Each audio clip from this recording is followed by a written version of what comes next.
doing for us, for trying to help us, working with the reservation, trying to get out, it's cold, trying to get these winter gear out to people that need it, So that means a lot to us because everything we do means a lot to us.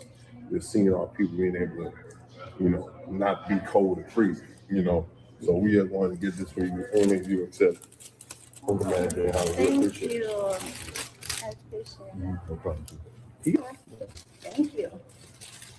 I definitely appreciate your participation in all this. Definitely makes life go a long way. So let's stop by the Menominee Reservation.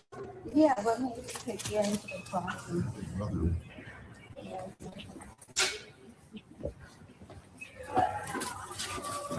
So like I grew up with a girl who was born and raised up on the reservation, kind of back and forth her whole life. So we had come up here a couple of times, like as teenagers and then young adults, things like that. And then, so through her is how we actually ended up getting involved with some of the other outreach programs for on the Menominee Reservation. And we've noticed the lack of attention that they get. The same that we experience in the city. The same, I guess proportionately, the drugs, the criminal atmosphere, the violence, I'd say probably worse, in Chicago and Milwaukee. But I know there's like a lot of domestic abuse on the reservation too. We were driving by and the brother was saying how it looked like Gary, Indiana, boarded up houses, dilapidated houses. So having a shared experience like that with poverty, with drugs, with the violence, with being ignored by, different organizations and like government standings that have the means to help out, but there's no real attention given to it, no real care, which kind of evolves into a breakdown of the community structure. So I wanted to ask, how have you noticed like the cultural relations between like family, like in the community, since your time growing up on the Menominee Res and on the Potawatomi Res? Have you seen it flourish? Have you seen it kind of die down? Because from my experience on the Menominee Res, it seems like the elders that are holding on to the culture, they're not really being supported or sought after by the youth. So it seems like there's, in like a couple of conversations I had with them, there is a concern of them, just kind of letting it slip through their hands as the next generation that normally would have been kind of responsible to keep it alive. I haven't, I have seen it come a long ways from where it was. The other thing too is, I don't know how much you know about this, but Forest County, Potawatomi, we were the poorest tribe in the state of Wisconsin at one time. And I understand what you're talking about too, as far as the city life. My son I raised him till he was 9 in Milwaukee. And I was there for some of my youth growing up to the age of 7, and then went back there with my own son. And so I know exactly what you're talking about. The domestic violence portion, I think a lot of that has to do with generational trauma. So there's that, and it's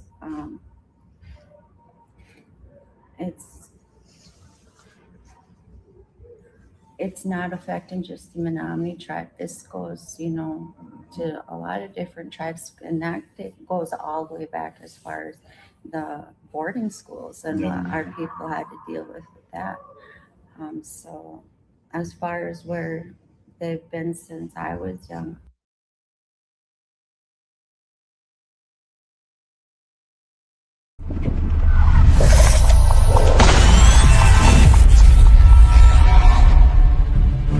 you're a black Marine or a black whatever in the white man's military, that make them want to kill you more. Like when they see the uniform on you, they get an extra disdain for you. You know what I'm saying? Because they don't understand why in the hell do you want to fight for them? Cared enough about your trials and tribulations, the things that you suffered through, and how to get out of that. That's your history. You don't need a white man to have no remembrances for it. Yeah, America. You chastise the child too hard, or you creating trauma. Yeah. If you don't say nothing to the child, then you making them soft. That's it. You know what I'm saying? Like, it ain't no way for a black man to be right even when he is kidnapped. White people that's out there that want to help black and Hispanic people, the best thing you can do is just leave us the hell alone. They are all against you. They all want to destroy you, and the ultimate goal of all of them is to put you back into slavery and subjection. Real Nigga University in 5, 4, 3, 2, Let's get it. 1.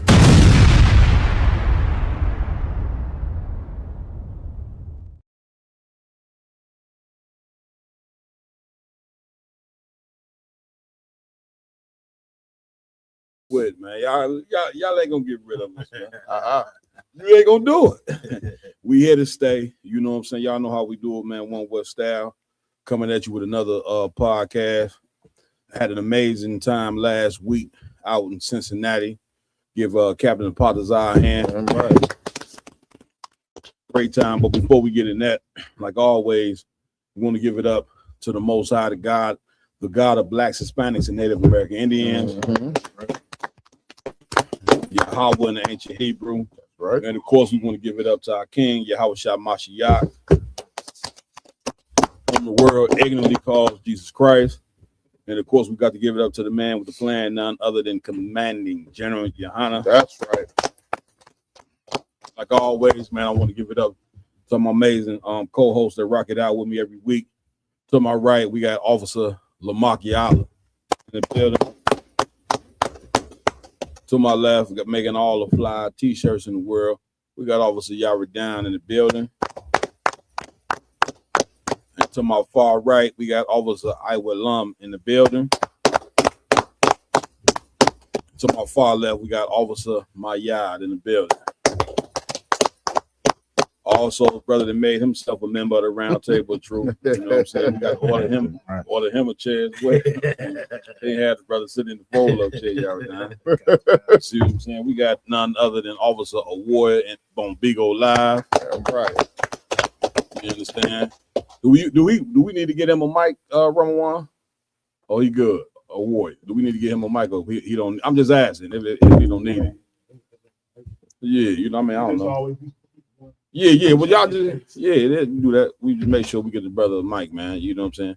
He's starting to be consistent now. Before he wasn't. You know? No, I was just messing with the brother. Got to give it up to my technical team doing what they do every week. You know what I'm saying? Got to give it up to Officer Ramawan, man. Right. Brother don't stop working, man. You know what I mean? Also, his right-hand man over there on the tech team, none other than Raj Karab. Always on his damn job. Raj Karab. You know what I'm saying? In here tonight, we got Trooper, newly named. What's your name again, Trooper? Shot Yala. Your shot. Say it again. Shot Yala. Shot Yala, give him a hand. You understand? He Trooper in the building. What that name mean, Shot Yala? Anointed of God. Anointed of God. That's hardcore. You know, damn right. That's fit him well. He done came and got around all these Chicago, you know what I'm saying, gangsters, you know, the truth. And we on his head every day. Damn right. Brother, like, damn. You know what I'm saying? Can I get a little breathing room? No. You understand? So what's new, Earth? What's going on in Earth? If I may, sir, you hear about the possible Super Bowl halftime show that they're going to be doing this year? At least, of course, there's allegations and whatnot, and anonymous sources saying it. But it's, of course, you know, America's so wicked, they're going to make sure to push something evil. But the cat Bugs Bunny, right? Bad Bunny? Bad Bunny. I thought he was going to say Babs Bunny. I'll give you right. He's a little bugged up. Yeah. Why would you name yourself that? I don't know. No masculine man would name themselves Bugs Bunny. But we in a whole new world. We in a whole new world. Expect the unexpected. Okay, go ahead, IG. Come on, Please. Cap. Speaking about being a whole new world, Yeah. this brother, he's a Puerto Rican artist. Okay. He's the #1 artist in the world. Mhm. Period. Like over every genre, he brings in the most streams, Okay. and he's a flamboyant, I mean, LGBTQ member. You can see it as clear as day, but this is the #1 artist on the planet Earth, Yeah. and he's a flaming homosexual. That seems to be, you know what I'm saying, the claim to fame nowadays. If you want to sell records, you know what I'm saying, if you want to sell movies, or you want to be a superstar pastor, you know what I'm saying? Wear a pink suit every Sunday, and your church is gonna be filled, you know what I'm saying, with the more feminine, you know what I'm saying, you act as a man. You know, man ain't supposed to have that whole notion about tapping to your feminine side. I don't know who in the hell came up with that garbage there. Man, I hate to tell you, Black, Hispanic, Native, Indian man, you the only man on earth that you don't have no feminine side. Right. And if anybody come to you with that and try to teach you that, you know what I'm saying, you're supposed to look at them like they got 3 heads. Damn right. Because that shit is off. You know what I'm saying? Go ahead, my y'all. Hey, Con, so I'm gonna start calling him Babs Bunny now. Speaking of Babs Bunny, you know what I mean? The crazy thing about this brother, sir, is like you said, he's the #1 artist in the world. Mm-hmm. He's supposed to be performing live at the Super Bowl, which like 2 months, like before the end of the year, a couple months ago, that was like the #1 talked about thing across the universe, because white people were furious that you was gonna let this, you know what I'm saying, Hispanic do the halftime show at the Super Bowl. They wrote petitions and got hundreds of thousands of signatures. Right. You know what I mean? Right. To get the brother kicked off. They damn near protested. Because he was Hispanic. Because he's Hispanic, and he's going to be the very first. It wasn't because he was homosexual, but because he was Hispanic. I don't even think they even knew that. Yeah, it's simply because he's Hispanic, Cap. Damn. They were going against the NFL. They was talking about, they named all types of artists they'd rather see. Yeah. And then now, after all that, right, and the brother stood strong. And I was like, well, maybe, you know what I mean, maybe the brother not as weird as he seemed to be. Right. But now, like Officer Lamont said, the rumor mill has come out, and somebody from his camp has leaked that he might do the Super Bowl in drag. Nope. That's it. You know, you listen, the Lord called the space spiritually Sodom and Egypt. Egypt for the slavery, Sodom for the homosexuality. You're gonna have to tell me on what country or what empire on earth, you know what I'm saying, that is not famous for them both. Right. You know what I'm saying? Besides ancient Egypt, you know what I'm saying, which was a kingdom built off slavery.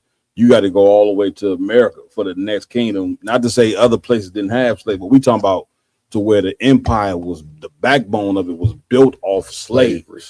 You talking about America. Then that ain't enough.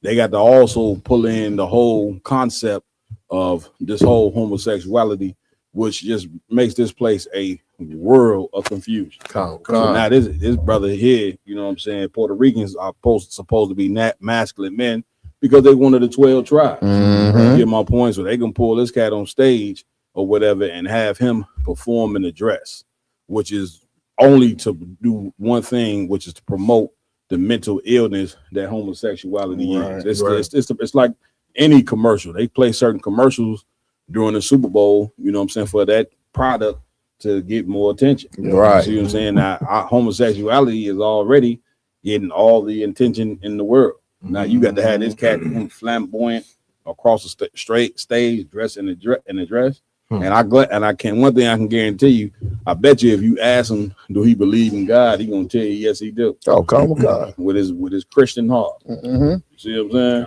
saying? So what we at with it? Moving on to the first topic of the night, we're gonna go into Judge Mathis saying that men are cowards if they don't support their gay son. Perfect thing to go right after talking about Bags Bunny or whatever. What is his actual name? Bad Bunny. Bad Bunny. Bad Bunny. B-A-D. Yeah, that's his stage name, of course. Yeah, No, Bad Bunny, like a bad beat. Good night. Damn.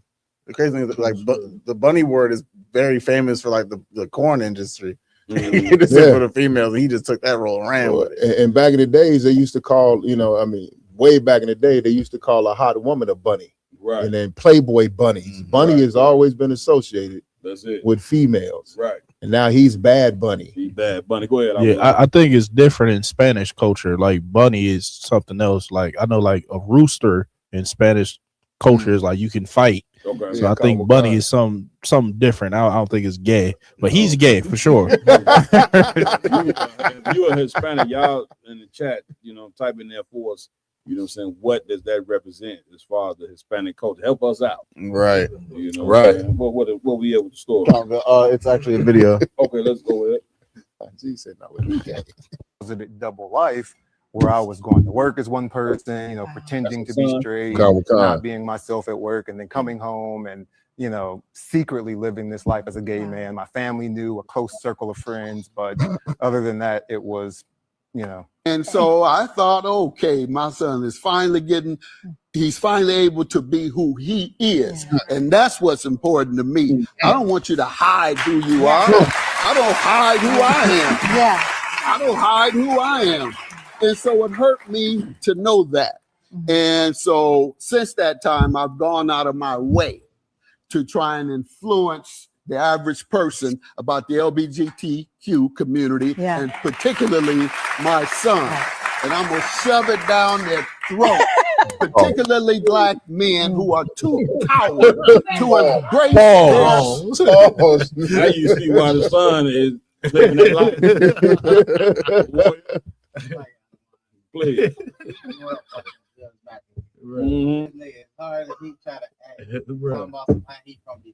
Yeah.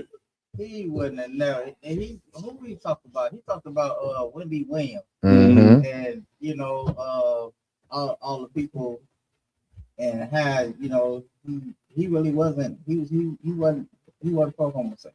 He's really against it coming up. I got all of a sudden now he changed because he found out his son. Well, that's the whole vibe of America, is that, you know what I'm saying, you have to accept it. Right. Anytime you make something taboo to speak against, then what you're telling this brother here is that you shouldn't speak against that. He is being who he is. You know what I'm saying? Don't, accept your son, accept your child. You see what I'm saying? When the Lord don't, and then when you go in that Bible, the Lord is not accepting that. You get my point? And once again, I can guarantee you, Judge Mathis claimed to be a man of God. Right. Once again, what God are you talking about? Right. You get what I'm saying? Because it's a ton of gods, you know what I'm saying? But are you talking about the one that's written of in them scriptures? Because the one in the scriptures is against homosexuality. Damn right. And he even tell you, you know what I'm saying, that you're gonna get a reward for living that life, and it ain't gonna be a good reward. Everybody know what reward I'm talking about. Mind you, this cat, his name is Judge Mathis. This is somebody that sat with a robe and would judge matters, you know what I'm saying, over people and their situations. Meanwhile, you know what I'm saying, he don't know that homosexuality is wrong, but yet he put on a black robe and will judge over somebody's matters. Right. Which goes to show you, you know what I'm saying, that to be a real judge, you got to be able to sit and understand real judgment that comes from on high, talking about the most high. See, this earth here is destitute of God. Right. You understand? Like, once again, you think the most high is the one that created the earth. You know what I'm saying? He created everything. Earth been around 6 to 10,000 something odd years. He created all that. You know, he before time. You know what I'm saying? But yet, because of the ISUBK, everybody act like we introducing a brand new God to them. Right. You see what I'm saying? Because we've been following Satan for so goddamn long. Get my point? I mean, this is ridiculous. Go ahead and play the rest of that tape. You got something you? I'll wait. It's up to you. Go ahead. Get down, Ramon. Of course, a lot of brothers and sisters watch Judge Mathis, growing up or whatever. Mhm. And the first thing, if you ever watch the show, they say, "Oh yeah, Judge Mathis came from hard streets of Detroit. He came from the penitentiary, worked his way, trying to paint this persona of this masculine man. Masculine man. That's it. And then just to put him on here, and now he on here trying to make it seem like you could be a strong and masculine man. That's it. And still be okay with your son being gay. That's it. A total horrible thing, because now you see how his son even looking at him. His son looking at him like, that's my mama. That's it. Look at how he looking at him. He don't look at his daddy like a father. No. He's looking at him like, the same leeway my mother give me, the same leeway my father gives me. That's it. And That's you know it. who runs that household. Man, please. A lot of time once we gonna dealing with you sisters, a lot of times a man will be forced to accept that because he got a woman who is wicked as hell. Right. And she telling him, well, that's your son. He chose that life. You should accept that. You get my point? And that be that. Y'all done? God, if I could say, just to piggyback, my fathers, I just said that same thing. He trying to keep his wife happy. But, brothers be knowing. Go ahead, y'all done. But this cat, you know what I'm saying, Judge Mathis, a couple of years ago, he was on his way out the door. You know what I'm saying? She was tired of him living the lifestyle he was living. That's it. That's it. So this might be a product of that more than his real view on it. But man, this just shows how weak we is as a society, because we what we cannot do is make women and our children the judge. We was just going over the same subject before the show started. That's it. Damn right. Now that's what you're saying. Give it up. Come on, my y'all. Hey, Sluggy, sir. And the more America stands on top of the necks of Black, Hispanic, and Native American men, the more destroyed we become. The more our will seems that collectively our will, outside of the ICPK, our will is collectively being weakened. You know what I mean? Because we went over a story a couple months back where this brother was supposed to be a strong, proud father that was, stood up and raised his boy to be a man, but now his boy turned out to be LGBTQ and going to prom in this big elaborate dress with the makeup and the nails and stuff, and the brother was escorting his son to the car to meet with his man date, and we noticed that this brother was surrounded by nothing but women. It was the wife, the aunties, and all of them surrounded. Like that brother got beaten down so hard. Like you said, our sisters come in now and they make it seem like it's something wrong with us because we don't accept that lifestyle, not knowing that's a natural male instinct. That's wrong. We can't understand it, and we're not meant to understand that because it goes against nature. But America has put our sisters in a position and us in a position where it's slowly but surely beating and destroying the masculinity out of Black men. Damn right. Give it up.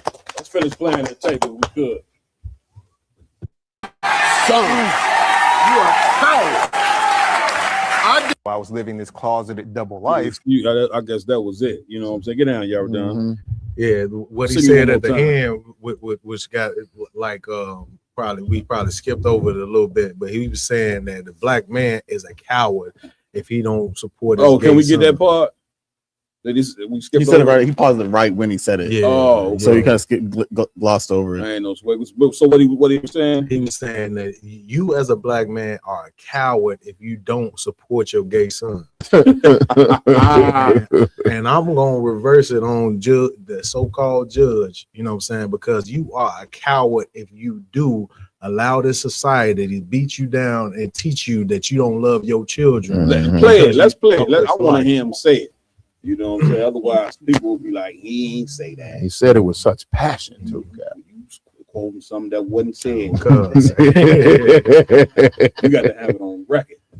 Okay?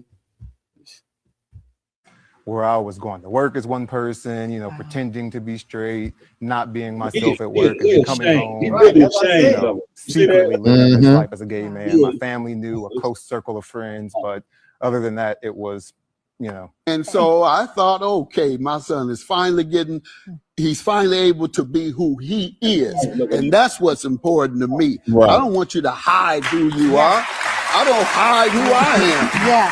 I don't hide who I am. And so it hurt me to know that. And so since that time, I've gone out of my way to try and influence the average person about the LGBTQ community, and particularly my son.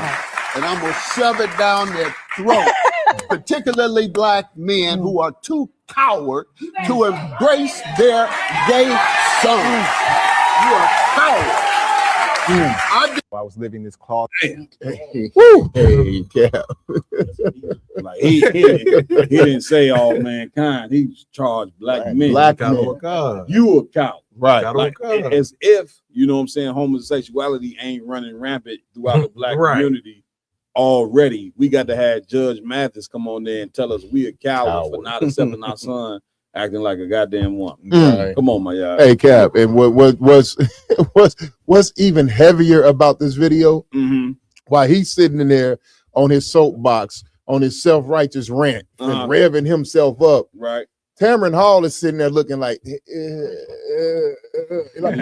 sister is looking like, oh, he going, oh no, like you can tell she disgusted by him saying it. That's it. She disgusted by the passion that he putting behind it. Like, but she trying to keep her composure for her show. Right. But you can look at the sister's face. I looked at the video a couple times. Right. You can look at that sister's face and tell she do not agree with that nonsense. That's it. You know what I mean? And what's so sad is that he ain't helping his son, you know what I'm saying, by, you know what I'm saying, agreeing with it.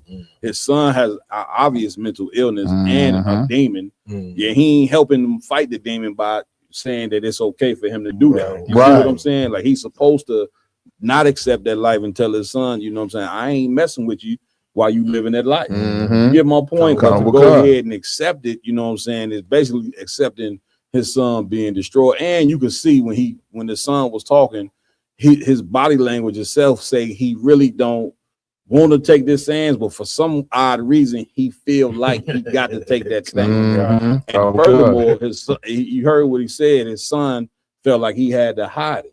Yes, men, you know what I'm saying, who are home live that life.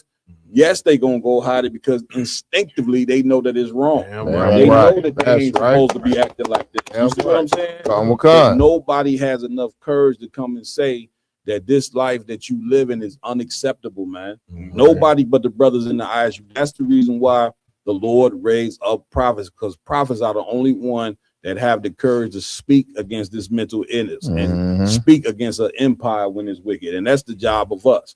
You see what I'm saying? So big up to all the brothers in the school for taking the stands that they take. A warrior coming to you at next. I will. Slacking, I don't want Please. Ask a question. Before they come with that question, go ahead and say what you're gonna say. Please. Like, man, that whole scene was just so unseemly. Mhm. Like, them were two big burly niggas. Buddy was a right tackle with a linebacker. like a man ain't got no curves, he ain't got no breasts or nothing. Like, what do you find attractive about another man? That's like, it. That's a certain demon. Like, I would just never understand. The real like you talk. said, Cap, that is a mental illness. The real talk. Right. Come on, Lamar. If I may, like watching that, it makes me think of the scripture where it says, "Children are our oppressors." That's it. You understand? And because Judge Mathis wants his son to love him so much and his family to accept him so much, he's willing to stray off of his regular stance to get some type of love from his child. Means because your child wants to go do what they do, and you want your child to love you, you're gonna go change your own standpoint to receive that type of affection from your child. But really, the way you're supposed to do is supposed to correct your child, tell them what they're doing is wrong to get that love. Because love is telling someone the truth. So now, when Judge Mathis have a dinner at his house, he and his son come in with his man, with another man. They sit down at the table. You know how a couple may do. Normally, a man and woman, they sitting there with the family and they may kiss or something. Now he got to watch his son kiss another man with a big beard on his face, kiss him in the mouth, and he got to accept that this is okay. Right. You see what I'm saying? Come on with the question, boy. I'll come to you. This brother, his name is Angry Man. He on YouTube. Go ahead, Angry Man. You. Hey, peace. Hey, peace to the brothers. Peace to the fellowship. Man, what's I going on? got a question brother? real quick. So I want to read something, and I want you to tell me if it's wrong or not. Go ahead. So it says, and what I'm about to read, it says, during the exile in Babylon, Israelites, including priests and Levites, married and had children with foreign women from surrounding populations, while Jeremiah advising building living their lives. This practice was later condemned by Ezra, leading to many divorces and men disown their children. Is that true? You And said, then you said, wait a minute. You said, hold on. So we'll get a clear understanding on what I'm asking, and I appreciate y'all time. Yeah. So we got that statement, and then 70 years in biblical time is how many years? Well, what book did you say this was from? This is from the Bible. This is from the exilement. When the Israelites got exiled from Canaan. You said what book? It wasn't just Israelites that got disciplined by God, according to your book. I'm just saying that according to the Bible, it was 70 years, and we're not talking about today's 70 years. We're talking about biblical 70 years. How many people was created in that time span in the biblical narrative of 70 years? And is this why you won't accept your biological kids that you made in your ancestry? Yeah, I don't. You just asked about 4 questions in one, and you said this is break it down. What the brother asked. Basically, what he read some commentary, and he basically asking during biblical time. This commentary, you talking about scriptures or somebody commentary or somebody what? He's something he Googled, probably the AI or IG. Yeah, but this is not in the Bible. No, it's not a scriptorial verse. Yeah, you right. You go ahead, boy. You go ahead. Yeah, something that he reading that he read off IG, so it's somebody else's opinion. Right. That's what I thought. Brother, you realize what you just said is not in the Bible? You know, somebody's commentary is not scriptorial.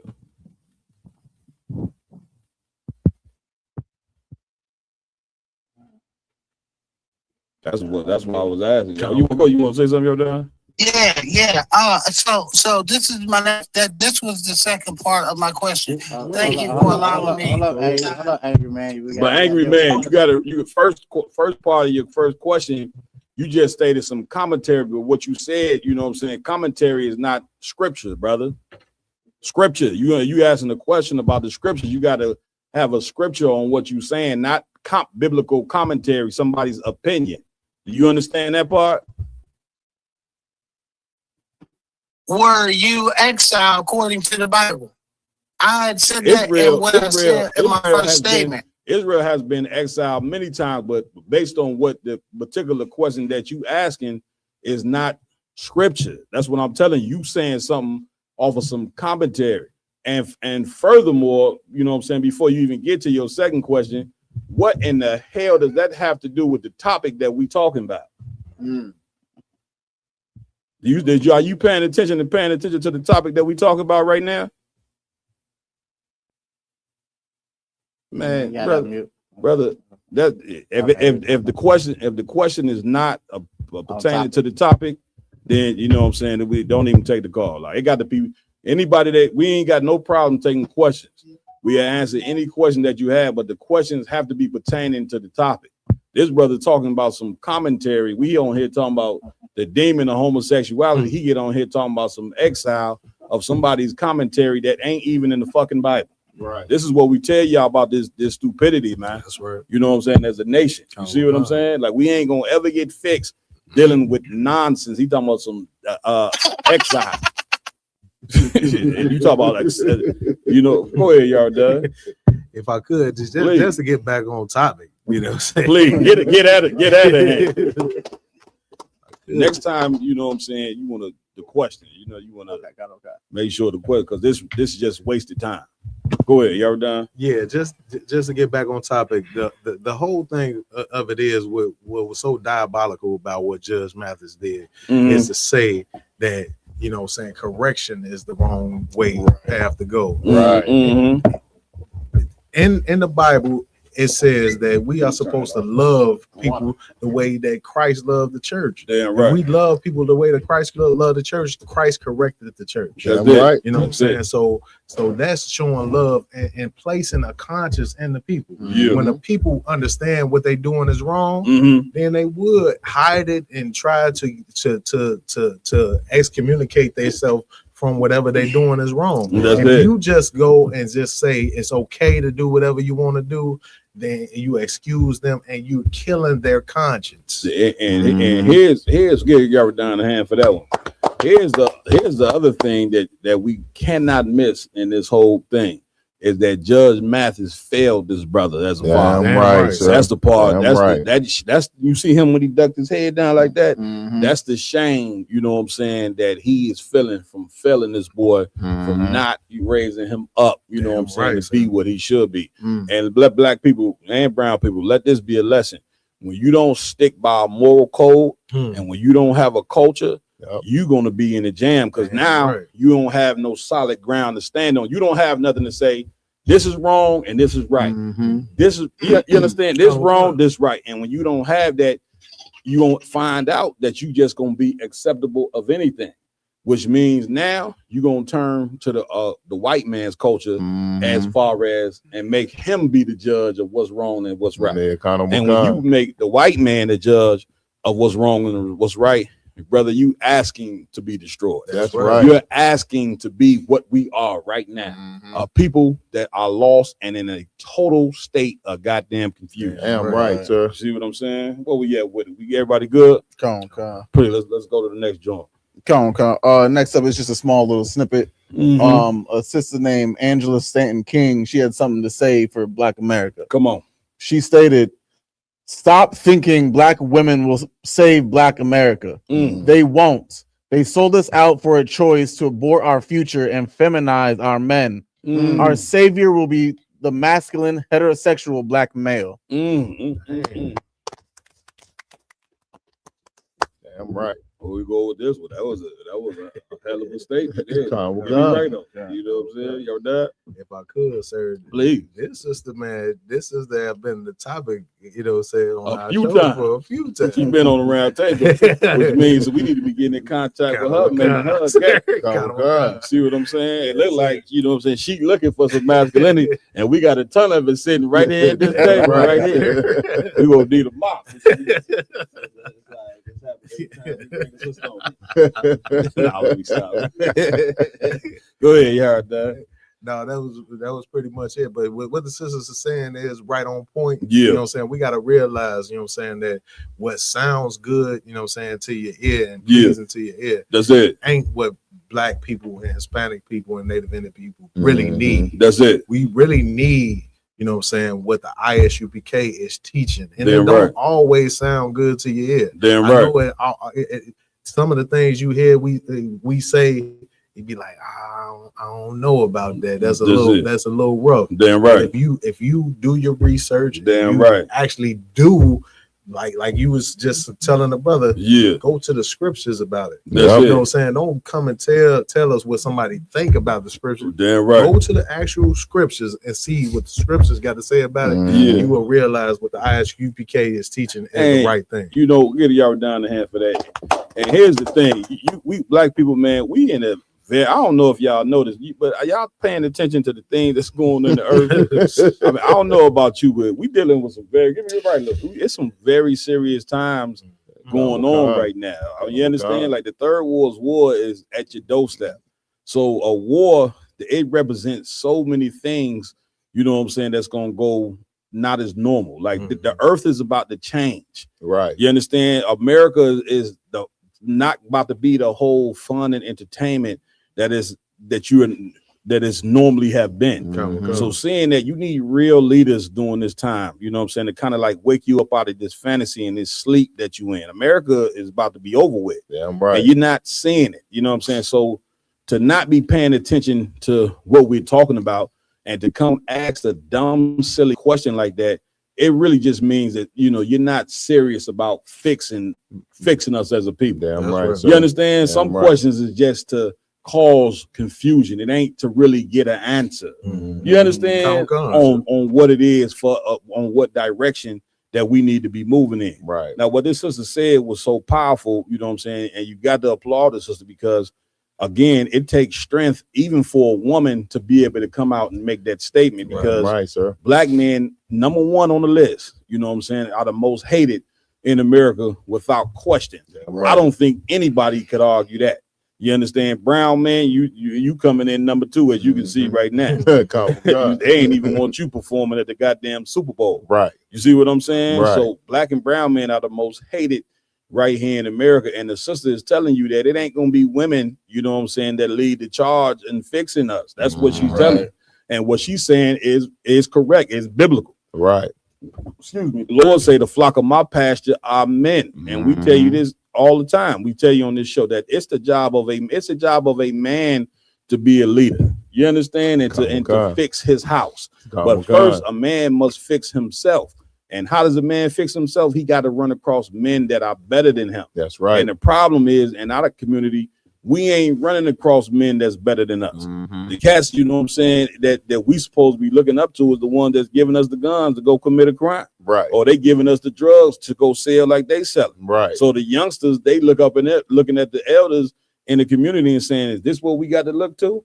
You know what I'm saying? Then they try to go, you know what I'm saying, to the place to get some spirituality, the Christian church, and they go in there masculine. They walk out with their hand, you know what I'm saying, they wrist broke. Right. You see what I'm saying? So you know the church ain't the place for leadership. You get my point? They tried to go to Islam.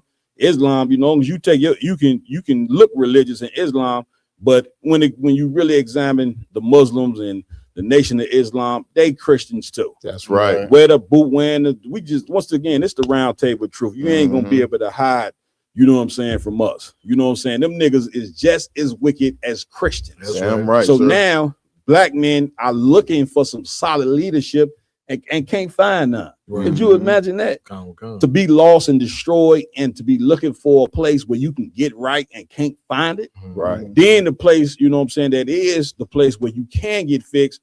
They demonize in the ISUBK like we the most wickedest niggas on the face of God green earth. And what's up in the damn magazine talking about, you know what I'm saying, we a damn terrorist group along with the Klan and everybody else. And then you go check the police records. The UPK has a clean slate and clean record with no crime, no nothing, not even a misdemeanor since 1969. Right. You see what I'm saying? But we are looked at as bad because we speak against homosexuality. Right. Because we say that a man and a woman, you know what I'm saying, should be together for life according to the Bible. Women shouldn't be whores. You looked at as the most evilest man on the earth for standing was right. Right. And then when you open up the records of the Bible, you find out why we hate it. Because Christ stood for the same things that we stand for. He's the reason why we stand for the things. And then Christ said, what Christ said in the Bible. Somebody get that scripture for me. We ain't got to talk about it. We ain't got to do like the brother just did, talking about some commentary. We're gonna go to the scriptures and actually read what is in the goddamn Bible. Remember the joint where Christ say, no, to, you know what I'm saying, of a surety, they gonna hate you because they hated me.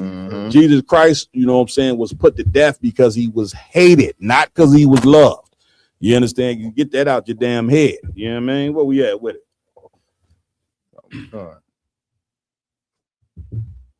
If I may, like another heavy part on what she said, she didn't just say men, she said heterosexual men. You know, she focused on gay men ain't gonna be the ones to save you either. I didn't even peep that out. Khan, she said our savior is gonna be a heterosexual man. Right. Damn. Right. Khan. So it's like all these women want to root for. Yes, sir. I'm dead sure. Y'all see if we can get in contact with that sister, see if we can get on the show. You know what I'm saying? Go ahead, my y'all. Hey, I got the scripture cap, but before, if Please, I could, get down. If you put the story of Judge Mathis and what this sister said back to back, this is the problem in the black and brown community here. Come on. You know what I'm saying? You got black and brown men who are so beat down, they're afraid to stand up. They want to go along to get along. Right. So if it means I gotta change my views on LGBTQ lifestyle. Right. If it means I gotta believe in happy wife, happy life, and become a damn servant and a slave and a second-class citizen in my own household, That's it. so I can look like a good man, right, and be called high value, that's what I'm gonna do. Right. But then you got sisters who are looking around and realizing where all the real men at. Damn You know what I'm saying? Like, damn, right. these dudes are getting more and more feminine. Who to blame? Well, then, damn, these brothers over here are saying that we to blame. Right. And then when they look at their girlfriends, they look at their moms, their aunties, and they pastor, they looking and they see, goddamn, we are to blame. Damn right. You know what I mean? That sister is doing what Judge Mathis should have the balls to do. You know what I'm saying?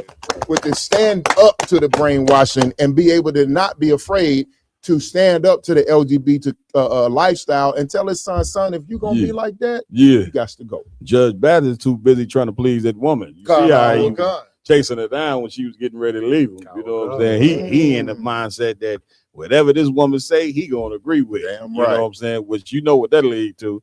I ain't surprised that Judge Mathis ain't on all fours in that bed. You know what I'm saying? On elbow. Hebrew. You accept homosexuality. I'm dead ass. You know, you accept homosexuality, you know what I'm saying? I wouldn't be surprised Judge Mathis on elbows and knees in that bed. Good night. With a pegging kit. And a big jar of Vaseline. I'm gonna pass on over to brother y'all done. So like it, sir, while he was over there speaking at a one, she was over there nodding. Yeah, she the head, she big mama. She big. Go ahead, award. Say you forgot the baby. The baby. Go ahead. But the sister, Ms. Rakee from last week, asked that intelligent question. Yeah. She has Before she go, let's get the scripture, then we go to her next. It's the book of John, chapter 15 and verse 18. Go ahead. If the world hate you, if the world do what? If the world hate you, go ahead. Ye know that it hated me before it hated you. That's how you know you one of Christ's disciples right there. If you hate it, you understand? Because they hated Christ, which is why they put the man to death. Right. They put the man to death because Christ was not down with the Roman Empire. He wasn't teaching what the Romans was teaching. Right. He was an enemy to the religious institution during that time, the Sadducees and Pharisees. And what the Christian church don't realize is when y'all read the Bible about the Sadducees and Pharisees, y'all don't realize that that's y'all. No time does your preacher click in his mind that he's the Sadducee. It just never clicks in his head. Help me out. Go ahead. So like it, sir, they be thinking about some made up, you know what I'm saying, fictional evil man, and they like, no, that's you right there. That's you. That's it. You the Sadducee and Pharisee. Right. Good. Men with no morals. No morals. As long as you, once again, paying them their tithes, they don't care what you go do outside of the church. Right. The church is diabolical, man. Like Commander Jenny Hunter said it best. All Christian churches need to be turned into homeless shelters. That's right. You understand? If you turn all Christian churches into homeless shelters, black and brown people's lives, brother, would rise up overnight. Because you wouldn't have men in there teaching, you know what I'm saying, to that being immoral, you know what I'm saying, is wrong. Right. You see what I'm saying? I mean, yeah, man. Go ahead, warrior. Oh, let's get the scripture. Was you on that? It's a little more if you want to drop a cut. Okay, go ahead. Verse 19. Please. If you were of the world. If you were what? If you were of the world. If you were of the world, meaning if we were of the world, meaning a part of the white man's world, we accept his religion, accept his belief, homosexuality, eating whatever food we want to eat. You understand? If we were a part of this world, read. The world would love his own. The world would what? Love his own. That is explaining why these preachers get so much love. Because they are a part of this evil world. You can't tell me America is not an evil world. Right. You can't tell me the world that the white man created is not diabolical and evil. Right. You understand? So now you just pulled a scripture and that showed you why righteous men are hated and why wicked men are loved. You understand? Come on, warrior.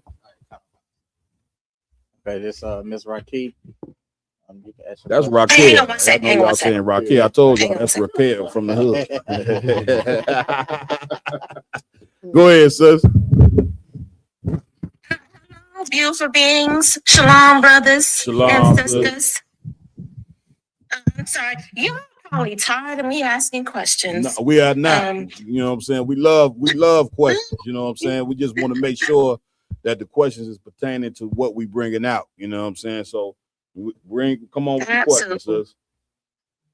Okay. So first of all, Judge Mathis has always reiterated his story without reiterating others. It's a shame because he's a judge and he has plenty to share besides his own. Okay.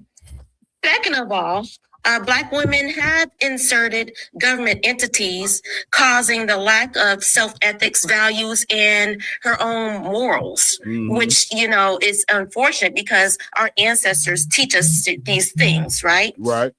But the most important question I have is those that will be in attendance of the Passover, will you have vegetarian options? I believe so. Yeah, if I'm not mistaken, you know what I'm saying? Yeah, it should be vegetarian options there. You know what I mean? Only day that you have to eat meat, I believe, is Passover. Okay. You got to eat a piece of that lamb, you know what I'm saying? So if you ain't used to eat meat, we just cut you a little small piece, you know what I'm saying? But other than that, you know what I'm saying, we should have food there for everyone. Are you coming to the Passover, sis? Yes, I will be a visitor. Now, I'm there because of my sister Divine. And no shade. And to visit you all, brothers and sisters, too. You know, but my blood brother lives in Houston. Okay. So I will definitely be there with my brother, my nephews, and his wife. Okay. And it just kind of worked out because it's in the same vicinity. So I'm knocking two birds out with one stone. Man, well, since we're gonna love to have you, you know what I'm saying? Here's one thing I can guarantee you gonna walk away amazed at the brotherhood and sisterhood that you see in the IHBK. You know what I'm saying? Once again, the scriptures say my little sanctuary, you know what I'm saying? But of course, one thing about it is righteous people are contagious. You understand? People who have a morality, it's like it's the opposite of disease. Just like you got AIDS that spreads because of wickedness, well, righteousness, it spreads as well. You know what I'm saying? And this thing in the ISUBK that was started in 1969, and Commander General Hanna held on to it. It was passed down to him from 7 heads. This thing right here is taking on like wildfire. That's right. You know what I'm saying? And let me tell you something. It's taking on like wildfire at the right time because we are in a state, you know what I'm saying, of emergency right now. You know what I'm saying? As far as getting ourselves together and making ourselves presentable before the Most High. That's what black and brown people gotta understand. You're gonna have to make yourself presentable before the Lord, before he bring his kingdom to an abrupt end, because that's where we headed right here in this place. Okay. You understand? I'm right. Where we going next? Come on. Ain't no sweat, sir. Shalom, sis. Go ahead. Come on. So next up, we're gonna go into Erin Strotman.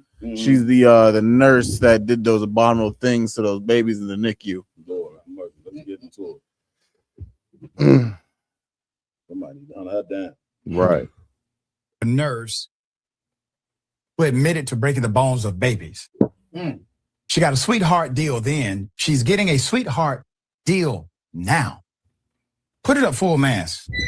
Nurse who broke the bones of infants. Look at cycles. Gets a plea deal that's completely unbelievable. In an update, a judge has found Miss Erin Strotman, a Virginia nurse, guilty of felony child abuse for fracturing the bones of several infants when she worked in a neonatal intensive care unit at a Richmond hospital.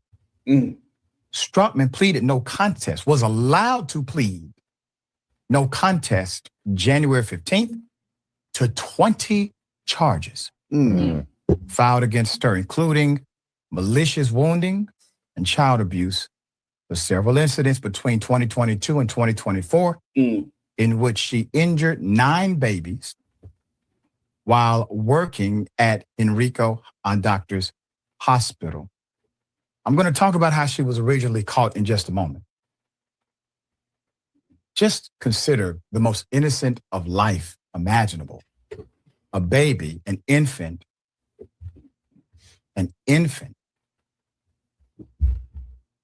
And you are a person of extreme public trust. You are a nurse inside of the facility having access to these infants, and you break their bone.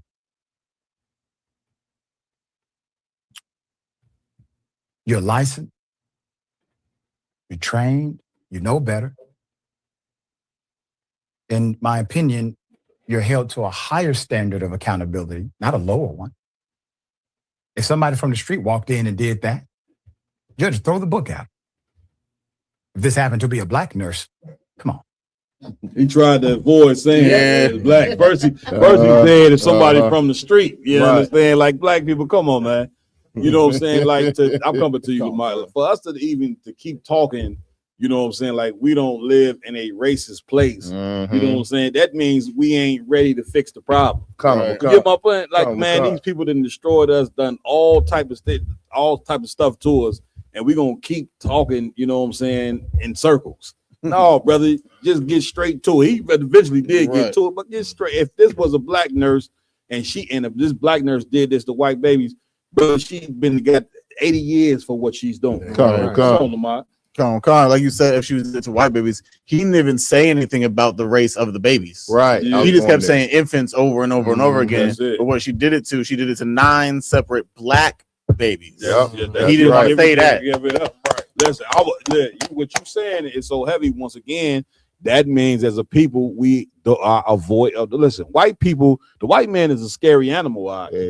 He's so scary. You know what I'm saying, that you will try to avoid the truth. You know what I'm saying, when it comes to them. You understand? You will try to speak in circles and not even bring out the fact that this just wasn't. I don't give a damn what race of babies it was. It was wrong. But what he ain't get to, you know what I'm saying? Unless he said it at the end of the video. What he didn't get to is this was 9 black babies that she done this to, which would tell you that this was racially motivated.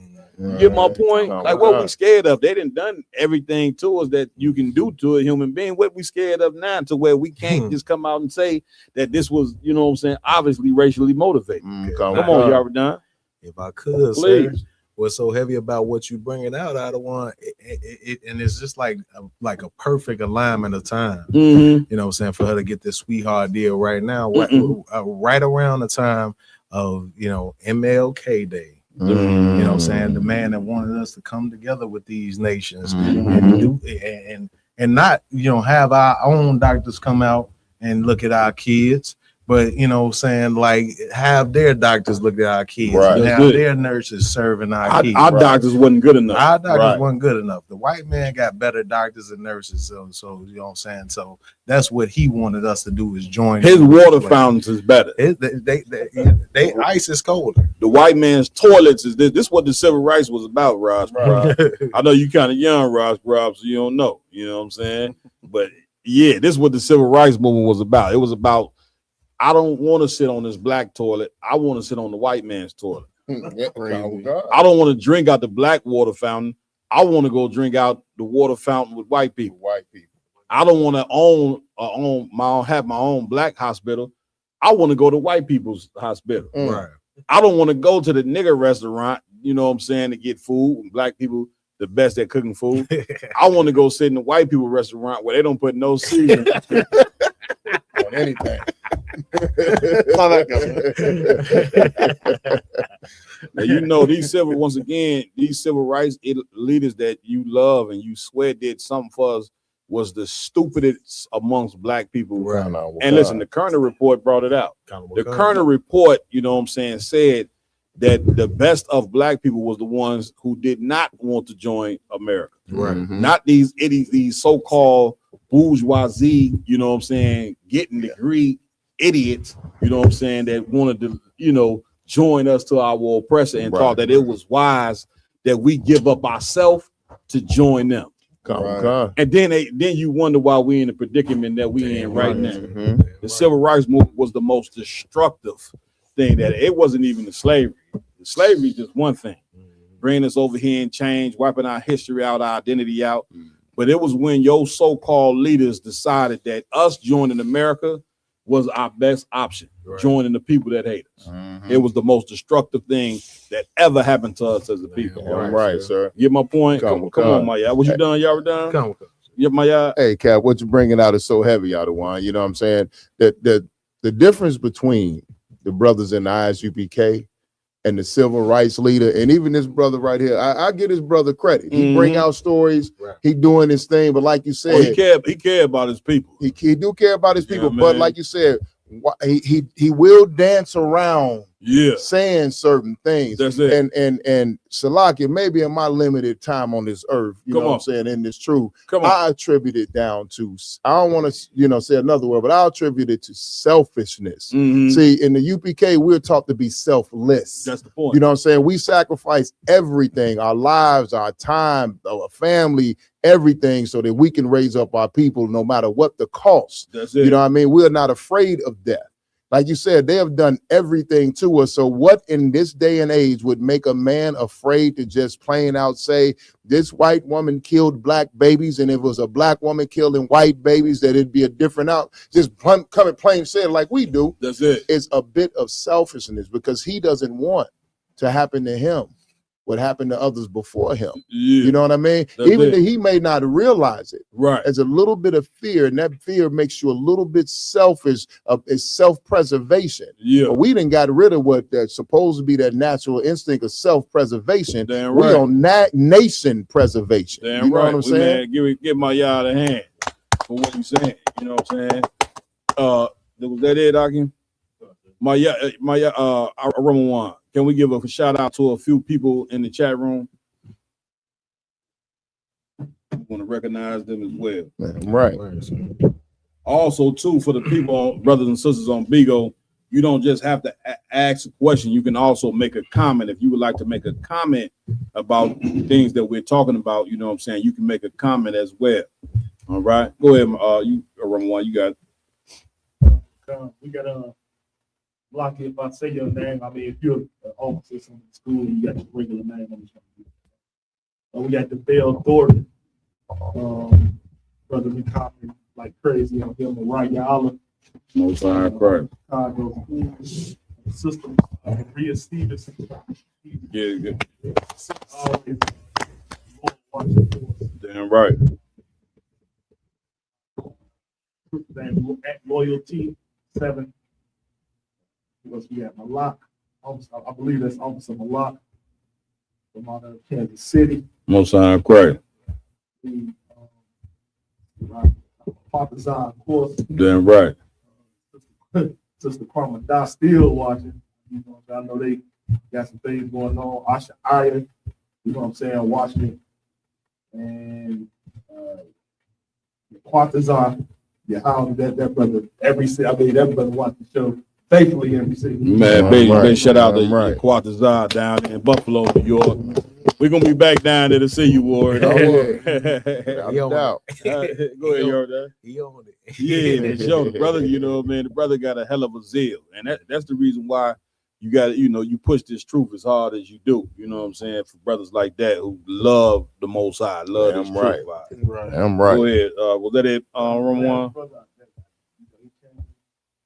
At a buzzer beater. Go ahead. Officer Macabre. Man, big shout. Oh yeah. Big shout out to Officer Macabre in this thing, man. You understand? Where we at, Lamont? If I may, even I know we will end up on it, but we didn't even say anything about what she actually was like. The sentence was her sweetheart deal for what she did to those 9 black baby infants. Was it? I think it was some more. Was it some more tape on that video? That video is 9 minutes long. Oh, okay. Well, go ahead, Lamont. You got it. Come on. So like what happened? Like she got 3 years for doing all 3 years. Damn. That's insane. So for her to be doing those type of evil acts as a nurse in a hospital and breaking bones and only getting sentenced to 3 years. Yeah, Conor McCon. Like get that through your mind. Right on the broken bones part. Don't that damage the baby for life. Conor McCon.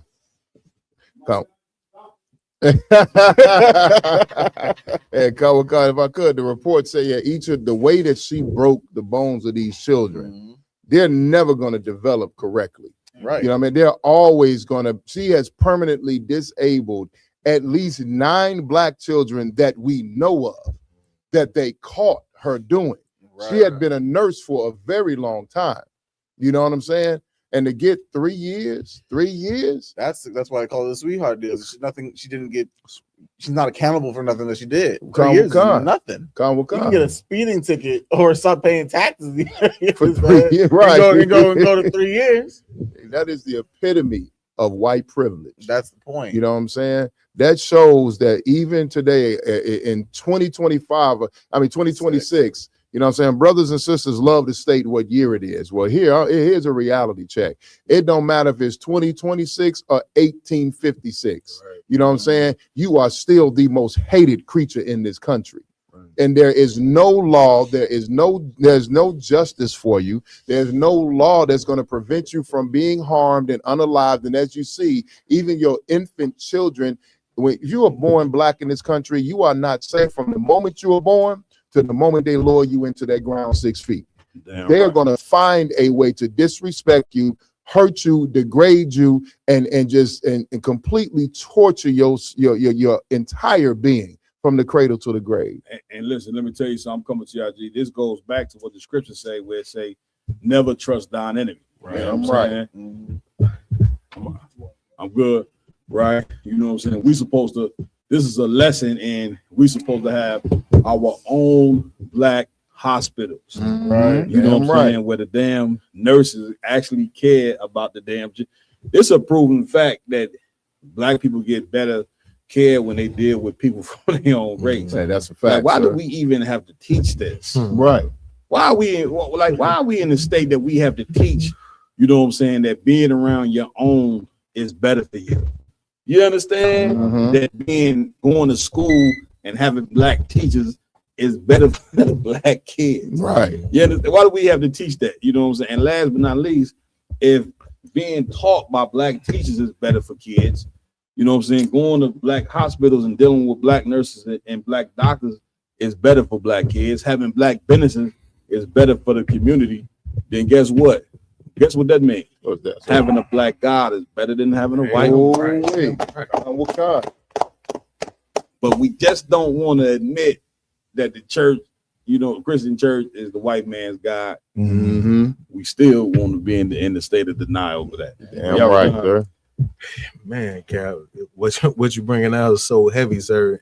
And just to end this story off, you know what I'm saying? They come back down to the sentence. We do realize that Puffy just got more time than this broad did for doing something diabolical, which you know, not excusing nothing Puffy did, but at the same time, what the crime that Puffy was convicted for, right? Most, you know, white people in the society do this. You know what I'm saying? Damn right. That's it. Damn right. That's it. You understand? IG. I was gonna say, Cap. You know, Esau is never going to give black people justice. That's a fact. But the Most High, he's going to make sure that justice is served. So even though, you know, this devil, she got a light slap on the arm with 3 years, she might go to jail and somebody might break her bones. Damn right. So she can see how it fits. Right. You know what I'm saying? Like, you know, I mean, we talking about defenseless babies that have no knowledge of nothing. Their brain ain't even developed. And you hate black people so much, you're gonna break the bones of their children. You know what I'm saying? Which make you think, how long have this type of treatment been going on? How much mistreatment has taken place with black and brown babies by racist nurses and racist doctors? How many deaths, you know what I'm saying, can be attributed, you know what I'm saying, to racism in the hospital? Yeah, makes you wonder. Sir. You know what I'm saying? Lamont? It's like Roman. I know the story yet. Please, yeah. I got some facts from the Bureau of Justice statistics. Just talking about overall disparity in prison sentence, period. You know what I'm saying? So it does say, this is just so I could have it transparent. This is from 2023. This is using the 2023 status from the U.S. Sentencing Commission. 2023 reports for federal sentencing. Average sentence length overall for black males received sentences 13.4% longer than white males. Mm. And also for local incarceration rates for the year of 2023, 552 black men per 100,000 went to jail. So every 552 black men out of 100,000. For white men, it was 155 per every 100,000. So basically, another 400,000 black men went to jail. Than white men. So it just shows you the disparity. Absolutely. Not only in how they sentencing us, but also in just the justice system itself. Get it, brother. Get it, brother. Hey, right. That's why it take real men to deal with this. All right. Hey, come on. You know what I'm saying? It take a real man to examine reality. Right. Right. It's reality. I mean, where the country is trying to teach you that the reality that you're looking at ain't real. You understand? Meaning the church is trying to teach you God is all love. He love everybody. Race don't matter. This, that, and other. But meanwhile, as a black man, when you become a man, you say, well, what they teaching, you know what I'm saying? It ain't the truth. Right. Because I'm sitting here and I can't get no job because I'm black. Right. Well, at least I'm having a hard time. You see what I'm saying? Like I'm looking at what they're teaching in the church, and then I'm looking at the reality of what it is to be black in America, and it don't match up. Right. Get what I'm saying? So as a man, you know what I'm saying, you say, well, what can I do about this? What you can do about that is come get these pair of black boots and get in the fight with your brothers. You know what I'm saying? That's what the 144,000, you know what I'm saying? And the Bible ain't talking about going up and seeing 144,000 men in the sky when you dead. The 144,000 is talking about black and Hispanic men that's gonna change the reality of their people, man. Right. And they're gonna change the reality of their people because they gonna start to examine this world. That's why we all here, is that we have examined America for what it truly is, a place that's full of hypocrisy, where they teach you race don't matter, but it matters. Where they tell you racism don't exist, but it exists. Right. And as men, you know what I'm saying, we step up to the forefront and say, well, how do we fix this problem? And the way that we fix this problem, man, is by turning back to the Most High and by doing what he said to do. That's right. You understand? What we have with it, Priest? Come on. So moving on to the next topic. Are we going over the slavery exhibit over in Philadelphia was removed from the Independence National Historical Park? Come on with it.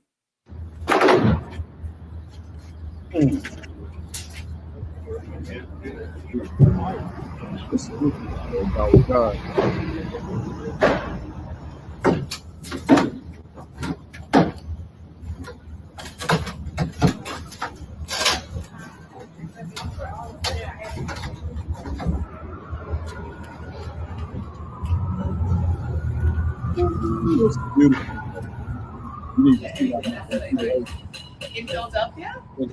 You understand? That's it.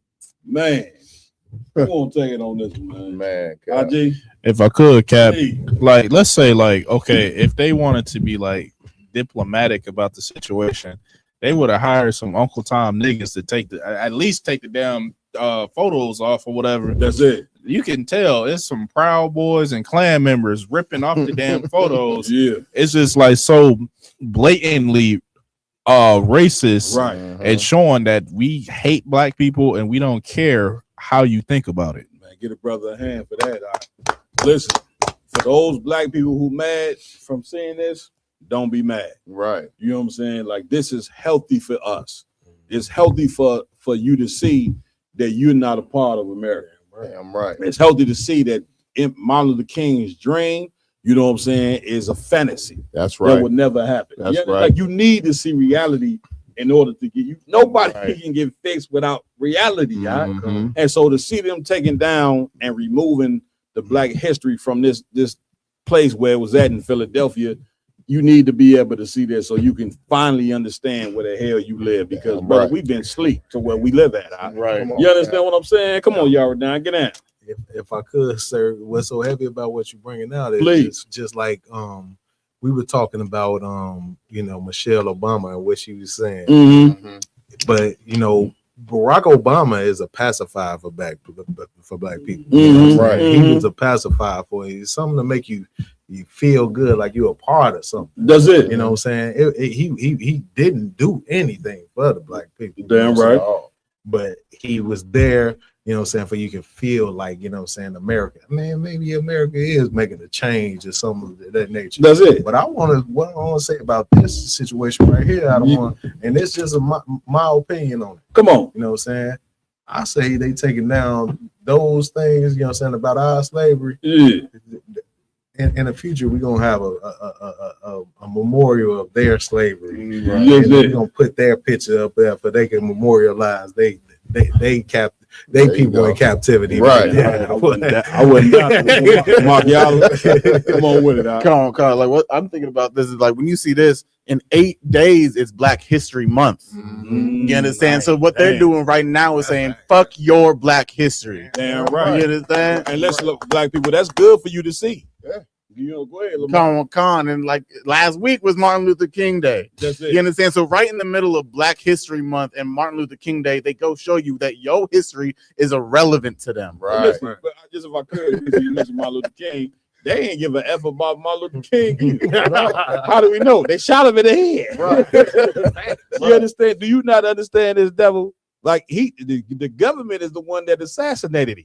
Right. And they assassinated him, you know what I'm saying, because he stopped following script. Right. And why did he stop following script? Because that check got cut off. And then all of a sudden now he want to turn radical. Right. You know what I'm saying? Now he want to start talking about land grants and this, that, and all, all this stuff here because that money got cut off. You know what I'm saying? You know what I'm saying? And this is so it ain't. And then they turn around and said the man that they assassinated, they gave him a holiday because his wife, Coretta Scott King, she begged, you know what I'm saying, for him to have a so-called holiday. Good night. You know what I'm saying? And they obliged and gave it to him. You know what I'm saying? And all that holiday was to deceive you. The holiday is here. It ain't real reparations, but it feels like reparations. Right. That here's a trinket. Right. You know what I'm saying? For us, you know what I'm saying, killing the man. You know what I'm saying? So we're gonna give him a holiday, which made you feel like you was a part of America. You see what I'm saying? They gave him a holiday, named some schools after them, named a street after them. You understand? Gave him all type of, named a ton of stuff up to make it seem like, you know what I'm saying, you were a part of this place when you being a part of this place is an illusion. Damn right, sir. You understand? Like they killed him. Do you not understand that? Come on, Lamar. Oh God, that's all I really wanted to say is that like they're doing this right before our so-called Black History Month, where it's supposed to be all remembrance of the trials and the tribulations that we went through in America to honor our foreparents and so forth and so such. At the same time, they're getting ready to wipe that from history. That's another thing. They're getting ready to eradicate that from history the same way they're trying to say that it was a transmigration over here to the Americas. They're preparing to change history in your face and try to eradicate the crimes they committed. But the thing is, the Lord's gonna remember them crimes, and their number's gonna be called real soon. Man, let me tell you something. Black History Month is next. Mm-hmm. You know what I'm saying? Trump, listen. White supremacy right now is in his. They in a great rhythm right now. Stride. They feeling real mayonnaise right now. You know what I'm saying? Give me something else that's really white. They feeling real marshmallow right now. Right. Give me something else white. Man, I said mayonnaise. What else? Cracker. Right. They ain't full, huh? We just said crackers. Give me something else. Cranberry sauce. I don't know. Yeah, I don't know. Give my boy bloody milk. Milky. Milky. But they feeling real white right now. Yeah, Carnival God. You get my point? Which once again, that's gonna help you wake up. You know what I'm saying? For those black people that's intelligent. There's a ton of black people, man. They don't give a damn what white people do. Right. White man come smack them in the face, spitting them, and they still gonna say, "Well, the Lord told me to love them." Right. You see what I'm saying? Right. I'm gonna love them regardless. Those people are unintelligent. The intelligent people gonna start to see the sign that okay, this momentum that white supremacy had, this is moving somewhere. It's moving in the direction of the final solution for blacks, Hispanics, and Native American Indians. Damn right. That's what you don't understand. This white supremacy is going to pick up steam. And that steam that it's going to pick up is getting rid of you. Eventually, they're going to say, well, we don't need these people no more. Right. They're a problem anyway. You see what I'm saying? Because they're removing you from history. You see what I'm saying? And the whole removal from history is really them saying, well, we ain't really never put nobody in slavery. You see what I'm saying? Like that's the whole what's race theory thing? Critical race theory. You know what I'm saying? Is they want to wipe away, you know what I'm saying, what they did to us in history to make themselves feel like they righteous. You see what I'm saying? They want to, with all the slavery and bad things they did, they're gonna take that away to try to make themselves seem like this country was started off them having some morals when they've never had none. Right. Cap, to your point with white people coming to this final solution, and you being an intelligent black person, you should see the writing on the wall. I mean, they giving it to you with AI technology, with robots and drones. That's it. They replacing you in the workforce. Why would they replace you in the workforce? Because they planning on exterminating you. That's it. And they're gonna need somebody to replace you. They're gonna need robots to work the factories. They got self-driving semi trucks, and they putting everything into play to get rid of you. And you just so stuck on Facebook and loving hip hop, your head in between white people's ass that you just can't see the writing on the wall. Right. Yeah. Hey, Con, sir, and what's glorious about this story, and I hate to use that word, but I don't, is that black people didn't learn when Trump got into office, when he took down your grandfather's memorial plaque for getting his legs blown off in Vietnam.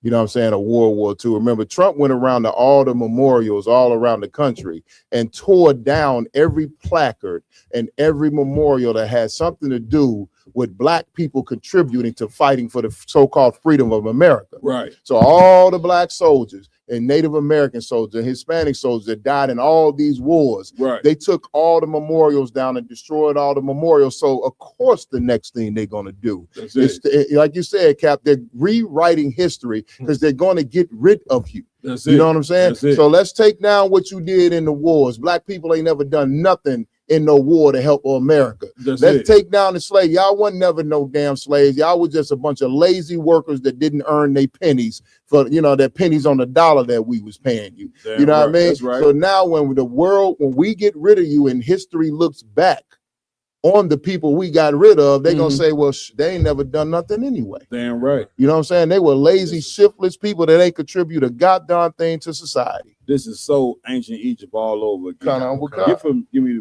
a scripture where the Lord said they remember not Joseph. Right? You understand? Like, you got to remember when you go into the records and read the book of Exodus, you know what I'm saying? Joseph was a mighty man, you know what I'm saying, in Egypt. He was second to the Pharaoh, you know what I'm saying? And because of the things that he did, you know what I'm saying, it saved Egypt. You know what I'm saying? So because of that, you know what I'm saying, the Pharaohs, they looked at Joseph and they looked at the Israelites, and they ain't, they didn't love him, you know what I'm saying, but they gave him crumbs, right? But then rose up a Pharaoh and said they remember not Joseph, you know what I'm saying? And that's what you seeing take place right here, to where Trump is in office now, and he don't give a damn about the contributions that blacks and Hispanics have did to America. You see it right now with them pulling it off the wall. You see what I'm saying? They want, you know what I'm saying, white people to think in their mind that they're the reason why America is great. When reality is that America is great because of the slaves that they brought over here and worked for 300 years. America is great because this land was stolen, you know what I'm saying, from the Native American Indians. America is great because they enslaved our Hispanic brothers and sisters as well. That's the reason why America is great, not just from the slavery, but all the inventions that we done. You understand? The heart surgery, the going to outer space, all those different things, you know what I'm saying? They ready to wipe out and say and give you no credit for you helping to build this goddamn empire. When if it wasn't for blacks and Hispanics, America would be like any lily white nation. It'd be like Sweden. You know what I'm saying? Or give me some other lily white nation over there in Europe. Finland. Bulgaria. Right. Some place that nobody even give a damn about. Raj Karab. I said Sweden. Iceland. Greenland. Nobody give a damn about them places. Why? Because it ain't nothing but white people there. That's it. Why is America so great? Why do people care about America? because America is a country that, even though it's full of racism, it's also full of a ton of flavor. Damn right. And who are the people that bring all the flavor to America? Mhm. You so-called Negroes, Hispanics, and Native Americans. Damn right. Damn right. You the one. But white people want to put it, they want to put it in their racist mind that they're the reason why we great. Right. Right? Right. If we was if all 40, 50 million Negroes was to leave America tomorrow, what in the hell you think would happen to America overnight? If all Negroes left, what flavor would they have here? They wouldn't have none. If black people was left alone to fix our problems, brother, we would become the most powerful empire on the planet. Okay. You get my point? Because there's no people that got more flavor than we do. There's not another people that's more loving than we are. That's more forgiving. Listen, we didn't forgive white people for all the things that they've done to us. No other race of people would do that. They don't have the heart for that, but we have a heart. Right. You understand where we at? Go ahead. Got the scripture for you, sir? Read that. It's the book of Exodus, chapter 1 and verse, I start at 7, sir? Yep. And verse 7. And the children of Israel were fruitful and increased abundantly and multiplied. And did what? And multiplied. The fruitful and multiplied, meaning we did back then what we always do, had babies. But but they didn't put it in our minds now, you know what I'm saying, to abort our children. You understand? Keep reading. And waxed exceeding mighty. And did what? And waxed exceeding mighty. Keep going. And the land was filled with them. And the land was what? Filled with them. Man, we was all over the goddamn place. You know what I'm saying? Which is why they instituted abortion, because they don't want that. You know what I'm saying? They don't want you to outnumber them. Because if you outnumber them, then eventually you take over the whole goddamn country. Right. So they got to keep your numbers at a minimum. Keep reading. Verse 8. Now there arose up a new king over Egypt, which knew not Joseph. Which knew not what? Which knew not Joseph. Meaning he ain't respect, you know what I'm saying, what Joseph did for the Egyptian empire. If it wasn't for Joseph, you know what I'm saying, then what he did, he saved the Egyptian empire. You get my point? Just the Pharaoh rose, he didn't care what Joseph did, which means he was going to come down on these Israelites harder than any Pharaoh had done. And that's what you're seeing take place with Donald Trump. He don't care about no slavery. He don't care about none of your blackity black accomplishments. He pulling them off the wall and all of that. You know what I'm saying? It's over with. You understand? And let me tell you something. Again, that's good for you to see that. It's good for you to not think that you are part of this place and wake up to reality, so you can now start to do the one thing that we ain't never done, which is love each other. Damn right. You see what I'm saying? Which is to teach each other and say, well, man, listen, since we getting so much hatred from these people, like hatred from another race of people will make you come together. You see what I'm saying? Any more on that? A lot, sir. Where we at? Moving on to the next one, we got Michelle Obama stating that we should be mindful when supporting white brands over black.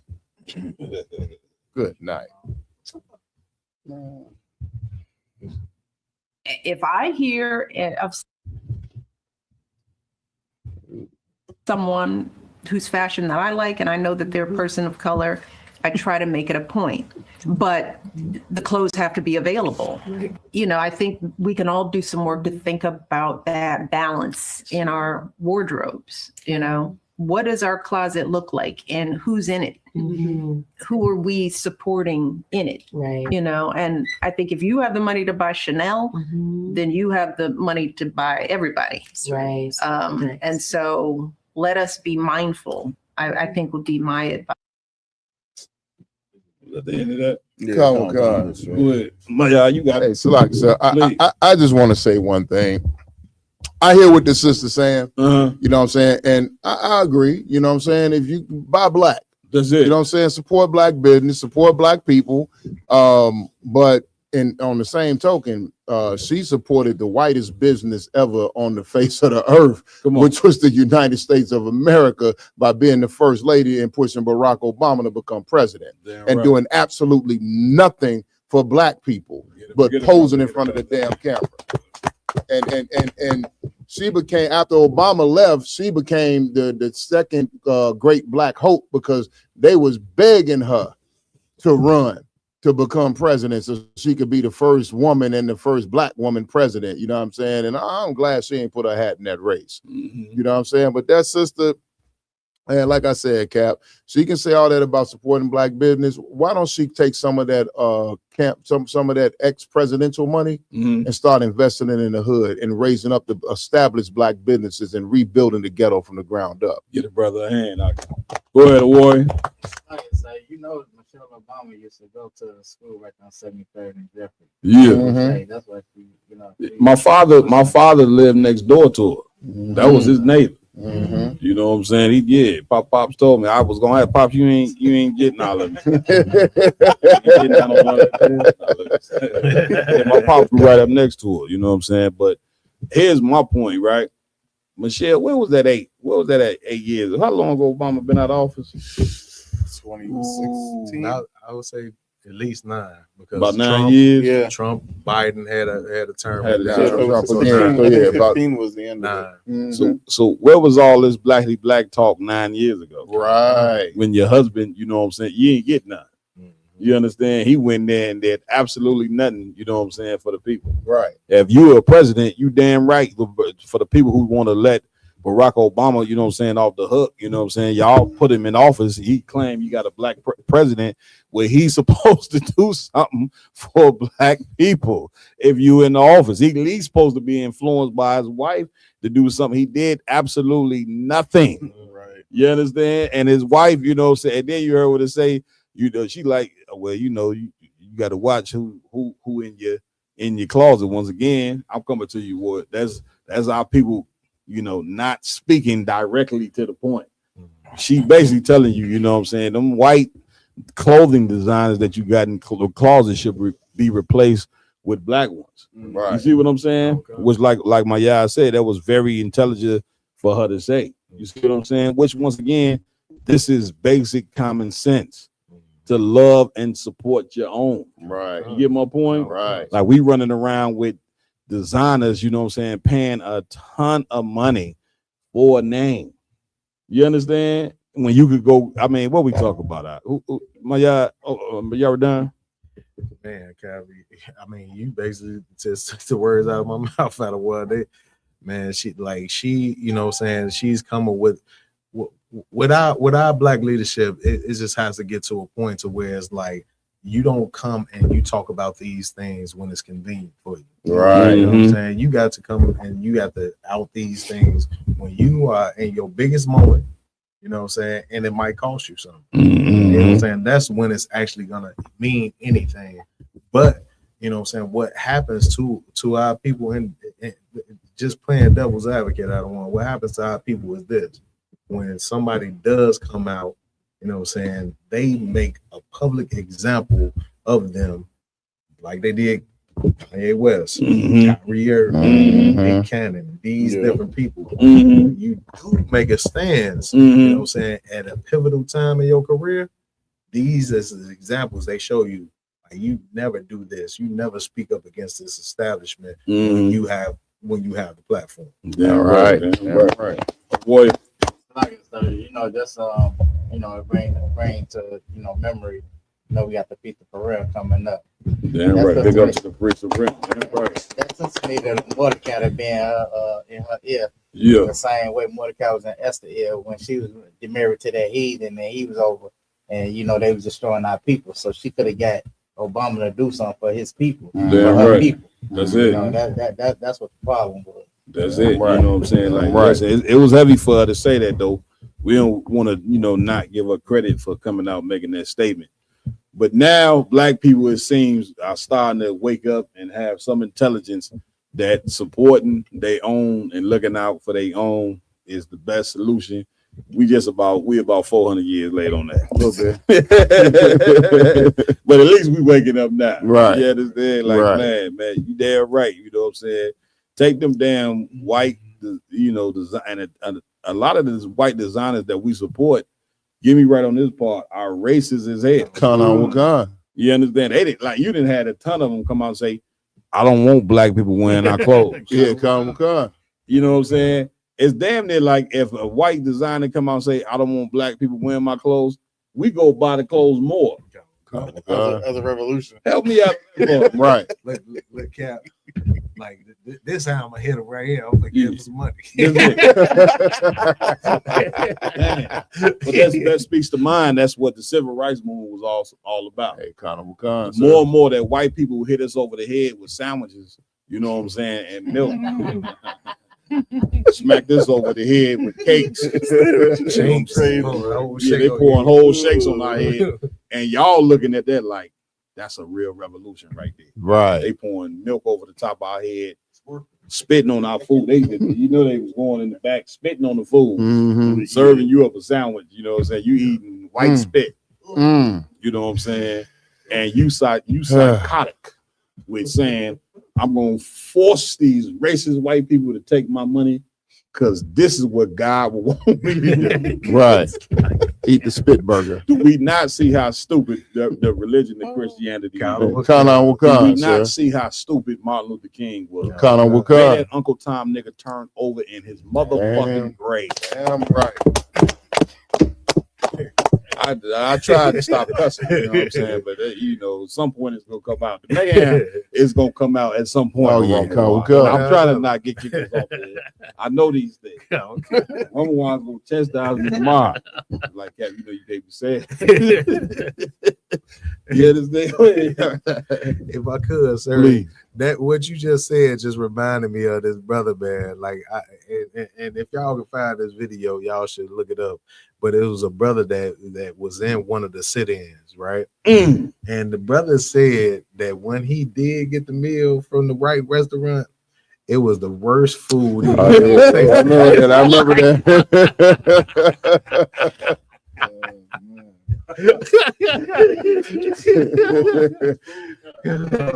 Man, how do white people get at all? Why would you do this to yourself? Why would you go force racist white people to take your money and you know the food gonna be nasty? And you can't tell me something wasn't psychologically wrong with us. Sir. This is why you can't be enslaved forever. Damn right. You get my point? Damn right. But getting out of slavery starts with, you know what I'm saying, understanding first.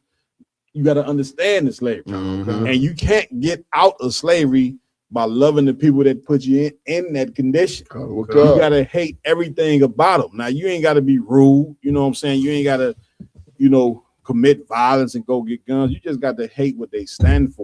Right. And you damn sure got to know that going to take your black dollars to support their white ministers is wrong. That's right. You're supposed to know that that's wrong. You're supposed to know that you shouldn't be forcing little black children to go to an all-white school so they can get punched in the face. Right. This how dumb and stupid and retarded our people was back then. You gonna send your babies 9 and 10 years old to a school that's 99% white so they can get spit on and punched in the back of their head. Like when they speak about all the stuff that they experienced when they went to these all-white schools, brother, it'll bring tears to your eyes. Yeah, come. All this so you can sit and learn the same shit you could have learned in the black school. It was worth getting punched in the mouth and spit on and hit with bats, shit thrown on the student's head while they sitting in it. What we talking about? This is what all that for what? Right. Come on, man. What we at? Come. Roman one. Nice. Play that video, please.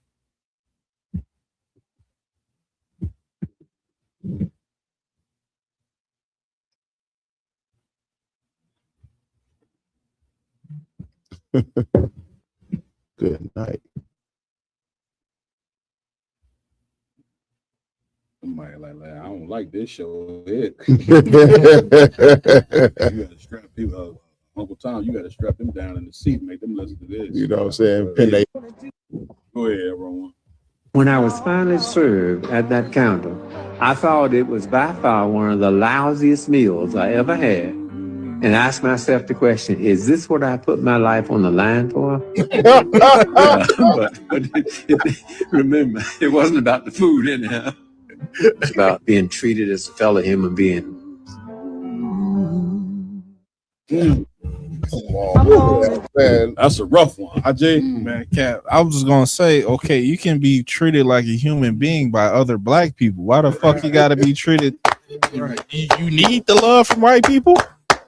Right. That's it. That is the psychosis.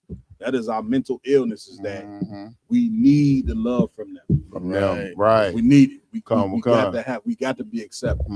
You understand? Which is why we go fight wars for them. It's to get their love. It's to prove to the white man, I'm a man like you. You got to prove to a man who ain't a man that you a man. This man ain't proved not one time since he's been on the planet Earth that he a man. Only thing he ever proved was he's a liar, a murderer, a thief. You understand? And everything else diabolical. You know what I'm saying? But you gonna go prove to him that you a man. You ain't gonna go make your petition to the Most High and show that you a man. You supposed to jump over the white man and say, I'm gonna go to the Lord and show the Lord that I'm a man. Right. Not the white man in the head. We ain't sitting here trying to prove to the white man, you know what I'm saying, that we a damn man. I don't give a damn what he think about me. That's right. Damn right, sir. Come on, Cap. Cap. If I could, sir. I don't know how much longer I can. I don't know. Come on, you ain't there yet, Cap. I don't know, boy, man. Right. Go ahead, y'all, dude. Yeah, I don't want just like what you saying, man. We used to hold up signs in that civil rights movement just to say, "I am a man." I am a man. Crazy. You holding up a sign, "I am a man," that don't care about you holding up that sign saying you a man. You trying to prove to the white man that you a man, to a devil. You to an animal. Come. Holding up a sign saying "I am a man" is like going in the safari jungles of Africa and standing in front of lions and saying, "Hey, man, I'm a man." Well, I ain't gonna say, well, I don't care about what the sign says, right? But I'm gonna eat him and the sign, and I'm a man. That cardboard and that marker gonna be delicious. He gonna be delicious. I'm a man. Well, I was gonna say these transgenders putting their signs up saying they men too. What about it? Night. That's it. It's irrelevant. You understand? Hey, Cap, and what's heavy about the video and what you saying, I want he said, it's the worst meal I ever had in my life. I had to remember it wasn't about the food. Now, like you said, Cap, he didn't got spit on, he didn't got food dumped on him, he didn't got slapped all up inside his head, called all types of names. He probably got to call some names that we didn't forgot about. That's it. You know what I'm saying? That's it. And all to eat a disgusting meal. That's it. That was presented to you like it's supposed to be so goddamn glorious. Damn right. And then he had to lie to him. He had to remember the lie they told him. It's not about the meal. It's not about being in the restaurant. That's it. It's about being treated like a human being. That's it. How you gonna be treated like a human by a subhuman? Damn right. You know what I'm saying? That's like it. you said, we looking for talking about I'm a man. We wanted to be treated like a man from a beast. Right. Whose nature is to be a beast. Damn Matter right. of fact, a goddamn devil that the Bible speaks of. Damn right. A devil that doesn't care about you being a man. Damn doesn't right. care about your manhood. All the devil cares about is blood and bloodshed. Listen, to prove that the civil rights movement was wrong was the video that we just played, you know what I'm saying, with the devils taking the signs off the Philadelphia, you know what I'm saying, exhibit. That's the proof that your civil rights is garbage to them. Right. Like you went and fought for civil rights, and now these devils is telling you, you know what I'm saying, that the Voting Rights Act don't mean nothing. You see what I'm saying? White people, according to Trump, white people was oppressed because of civil rights. Right. Because they had to accept you. Now white people can't get jobs. Right. You see what I'm saying? Once again, you're going to get your ass whooped by the Most High for disobeying the Most High. Right. It is a sin, you know what I'm saying, to think that joining your oppressor is the right thing when you go on that Bible. And the Lord, so now you got to get a good beating, you know what I'm saying, so that you can see that you wasn't brought to America to join America, you dumb, stupid, ignorant idiot. Right. Who the hell taught you that? You know, Right. what you thought you was gonna come here, be a slave, and the white man was gonna look at you and say, "Oh man, look what we did to these slaves." You know what I'm saying? We were so wrong. You know what I'm saying? We raped their daughters, we burnt them, hung them, and all that. Now we feel sorry. They don't have that type of heart, idiot. Right. They don't have compassion. They just shot they just killed they killed the white woman. The white man will never have compassion. Do you not understand that? Damn Get right. that through your thick head. He don't have compassion for his own. He hate his woman. Right. The white man, listen to me good, is number one, you know what I'm saying, in spouse violence. That's right. It ain't a man on earth that beat the hell out of his woman more than him. That's right. Hey, that's See what a I'm fact, saying? sir. So if he don't love his own woman, what in the hell you think, you know what I'm saying, he gonna love you? Right. Damn right, sir. Right. Damn right. That's unintelligent, man. That's right. Where we at? Let's get on to the next joint. Come on. Next one is there's an incident at a church that happened recently in Minnesota because they found out that one of the pastors out there is the head of ICE. Lord have mercy, Jesus Christ. I'm sorry about retirement. I got to. Go, God. These pastors are dipping their hands into everything. You can't get no more ridiculous. Right. He said he wanted that Day $50,000. works for ICE. Ian Russell has been working the story all day and has the very latest. The grounds of City's Church in St. Paul are quiet now. But on Sunday, anti-ICE demonstrators interrupted service. Captured on several social media pages, organizers say they were there to protest David Easterwood, a pastor at the church who leads the local ICE field office. They cannot pretend to be a house of God while harboring someone who is directing ICE agents to wreak havoc upon our community and who killed Renee Good. Easterwood spoke alongside Christy Nome on ICE activity in the Twin Cities this past October. My name is David Easterwood. I'm the acting field office director for Enforcement and Removal Operations, ERO St. Paul. Reaction to what happened at City's Church was swift. The Department of Justice has launched an investigation. Republican State Representative Isaac Schultz also calling for a full investigation of what happened. It doesn't matter whether you're a Christian, whether you're a Muslim, whether you're a Jew. It does not matter. We need to protect people's rights to worship, and the Minnesota Constitution and state law needs to be enforced. Nikema Levy-Armstrong, a reverend who helped organize Sunday's demonstration, spoke this afternoon calling for Easterwood to resign as pastor. Someone help me understand how it's possible to hold both roles with integrity, with honor, because the gospel that I believe in, the foundation, says that we are to love our neighbor as we love ourselves. Yeah, can I help her out? Help her understand? If I could. I can't help. Man, I don't think I can help. Yeah, Kev, if I could help her understand how he can do both is because they don't believe in the same God. Right. Christianity to Easterland is white supremacy. That's Christianity. The Crusaders killing people in the name of God, a white Jesus. That's Christianity. So him deporting Hispanics and Jamaicans and Haitians back to their country, that's in the name of God. That's in the name of Christianity. Well, it speaks to this, that your first pastors were slave masters. Right. So why would you think that's the foundation of Christianity? The slave master, the one that had you working for free, that was raping your mother, raping your daughter, raping your son. On Sunday morning, he was telling you go to the book of John. I can't make this shit up. Hey, He telling you go to the book of Matthew and go to the book of Genesis. The slave master gonna teach you about God.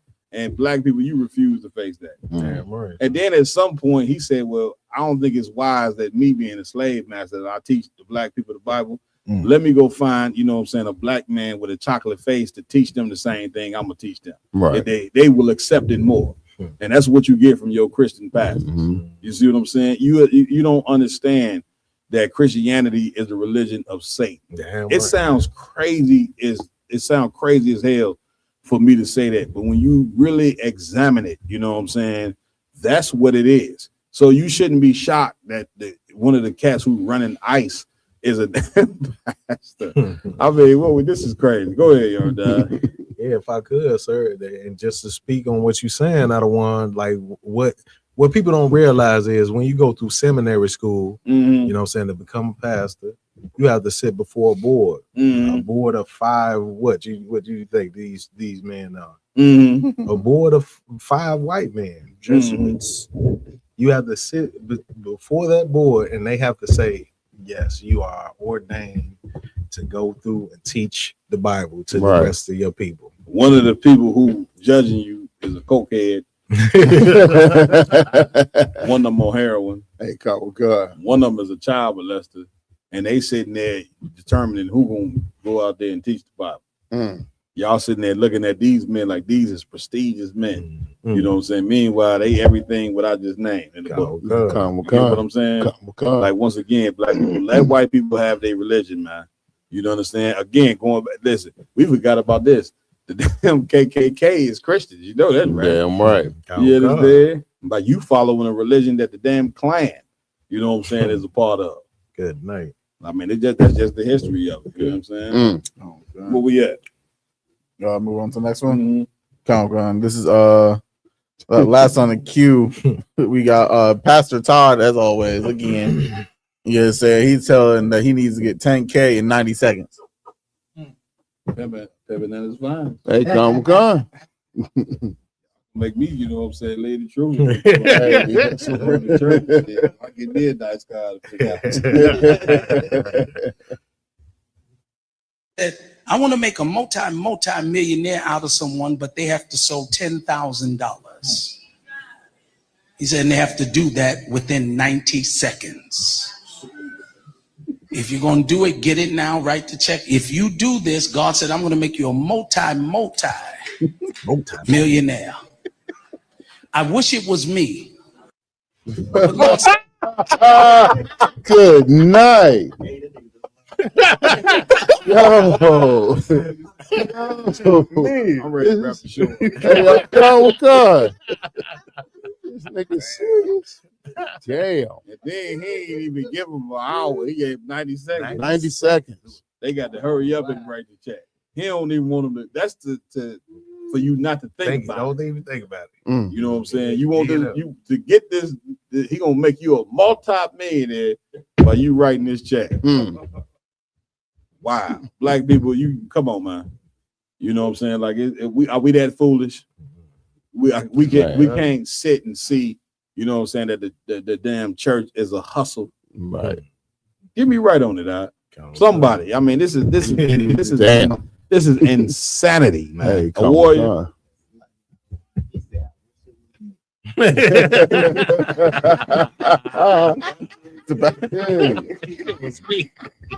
wouldn't give you nigga a penny. I wonder what the people who was in the church who heard that. What did they sit there? How they thinking? Hey, Carter, like again, you couldn't have no masculine men in churches because a masculine man would know that this is a hustle. Yeah, come. Give me the scripture where it say they creep into the houses of silly women. You see what I'm saying? Like, give me that scripture right there. A masculine man would know, or not just a masculine man. It's some sisters out there too that know that the church is a straight up and down hustle. That's right. It ain't nothing about money. You know what I'm saying? That's it. That's all. It ain't about teaching you the word of God or nothing else. That's right. It's about bringing me your money to receive a blessing, and you still ain't gonna get the goddamn blessing. You see, that's all just talk. Yes. You understand? Like, this is insanity, man. The brother said you got 90 seconds to bring me this money to receive this blessing. Damn. That make you want to be a pastor right there, on the truth. If it's that easy to go ahead and hustle, RG. That's a witchcraft tactic. It's like it's putting your mind into where you don't think, you just gotta react. That's it. You got 90 seconds to come over this money, so you just that's it. Yeah, man. That's why he could have said, you know, at the end of the church sermon, just come on, but no. You know what I'm saying? He know that 90 seconds, it ain't giving you enough time to think about you writing that check. That's great. You got the scripture? Yeah, kind of sir. 3. It's the book of 2 Timothy, chapter 3, in verse 2, verse 6. Come on. For of this sort are they which creep into the houses and lead captive silly women. You heard what the Lord said, right? They creep. They creep, you know what I'm saying? That's a person who creep is a person that's sneaking. You understand? Read that part again. For of this sort, I'm going to start at verse 5, sir. Come on. Having a form of godliness. Having a what? Form of godliness. Right. Their form of godliness, the suit, the tie, the fancy car. Read. But denying the power thereof. But they're doing what? Denying the power thereof. Right. They denying the faith. They don't believe in the Bible. You understand? They believe in feeding their belly. Read. From such turn away. For this sort are they which creep into houses and lead captives And lead what? And lead captive Read. silly women. What? Silly women. Right. These women are silly as hell. You see what I'm saying? They ain't women that have intelligence. They silly. You meaning a word silly meaning stupid. You understand? They go to women who are stupid as hell. Read.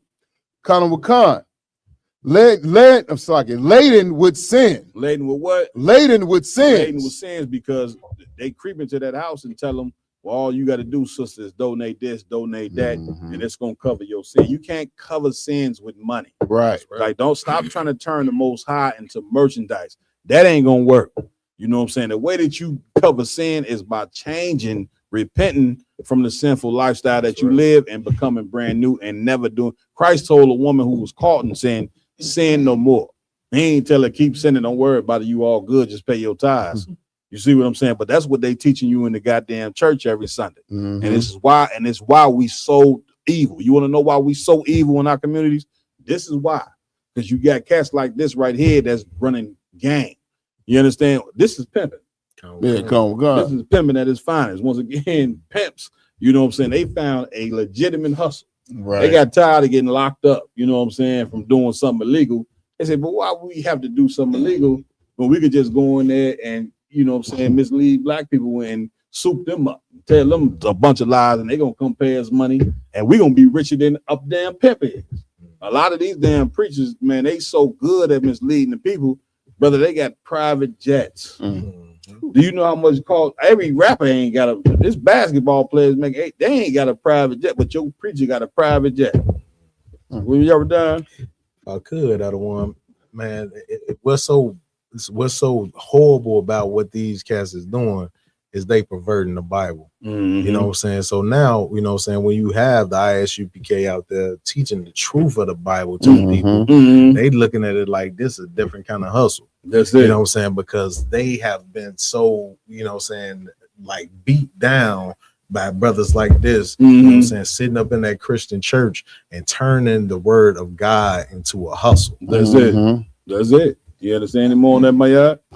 If it ain't no more, don't worry about it. Led away with diverse lust. With diverse what? With diverse lust. That's it. You know what I'm saying? You in there, they in there to teach you to serve your lust. You see what I'm saying? What they tell you about a house? Just pull up to the house and claim it. Right. That's it. This somebody else's house. You pull up, I'm claiming this here. I mean, what we talking about, man? This is a very dumb, stupid, and silly religion, you know what I'm saying, that we need to leave, you know what I'm saying, expeditiously, you know what I'm saying, out of the church. And listen, our problems are gonna be fixed, you know what I'm saying, when we turn away from this religion. That's right. I'm right. Where we at with it? That was the last one. That was the last one? Man, with that, man, it's been one hell of a show. You know what I'm saying? We just made it through again, another round table truth. Give yourselves a hand for rocking it out with us. Again, man, big shout out to Officer Captain Napatazar down there in Southern Ohio. We had an amazing time. Give me right on it, dog. Yes, We had sir. an amazing time down there in Cincinnati. So big shout out to him and his whole team. The hospitality that them brothers showed, the brotherhood was off the chain.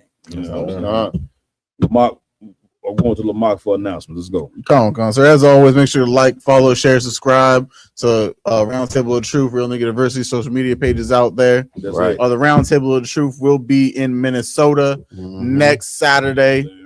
You understand? With Officer 5,000 Quidus Zion and his heavy hitting crew out there. Right. And then right up, and Captain Zaryak is going to be in the building. You know, special guest as always. You know, he's a frequent on the Roundtable of Truth. Then after that, we will be out in Indianapolis February 14th with Captain of 10,000 Kaposh. You understand? And again, Captain Zaryak will be in the building. You understand? He's might as well give him a chair like a warrior got a chair. just if I could, man, big shout out to Captain Zaryak. He has decided to do like a whole Midwest tour. You know what I mean? So basically every major city in the Midwest, Captain Zaryak gonna be coming to. So big shout out to Cap for that. You know what I'm saying? Cap on fire right now. You know what I'm saying? Cross the Line Radio, Car Chronicles. He battling, you know what I'm saying? every Christian that believe that Christ and God is the same. You know, that seems to be a very hot topic. You know what I'm saying? He just did the thing with the brother out there in New York, Queens Flip. You know what I'm saying? So Yaka's on fire. So he'll be touring the Midwest, like Officer Lamont was saying.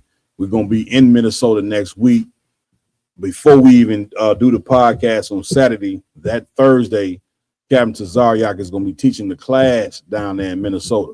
So if you're in the state of Minnesota, you know what I'm saying, Minneapolis, what's the other city? St. Paul. St. Paul, or just even outside of them cities, man, come to that class. Come ask your questions. You know what I'm saying? Then Saturday, we're going to be doing the podcast where we address substance abuse. You know what I'm saying? We ain't just having a podcast. That podcast right there is going to be dedicated to substance abuse, which is a big problem in the Black Hispanic community. We're going to be dealing with that, and we're going to offer the solution to substance abuse. There's one thing to talk about these problems. It's another thing to offer the solutions. You know what I'm saying? Because we are in love with our people. We're the foremost lovers of Black Hispanics and Native American Indians, or whatever the case may be. So therefore, we're concerned about actually fixing you. That's right. Without robbing. That's right. You know what I'm saying? So go ahead, Lamar. Con. Last but not least, you know, say don't forget we have the Lord's 57th annual Passover. That's right. Coming up April 4th. You know, say it's gonna be a weekend of greatness, April 1st all the way through the 5th. You understand, in Houston, Texas, with Captain of 13,000 Yatazak under Commanding General Yohana. That's right. Make sure to get your flights, get your hotel rooms, and lastly, make sure to pay your $200 Passover fee per person per adult, 17 and the ages above. Damn right. Give it up. Give it up. Give it up.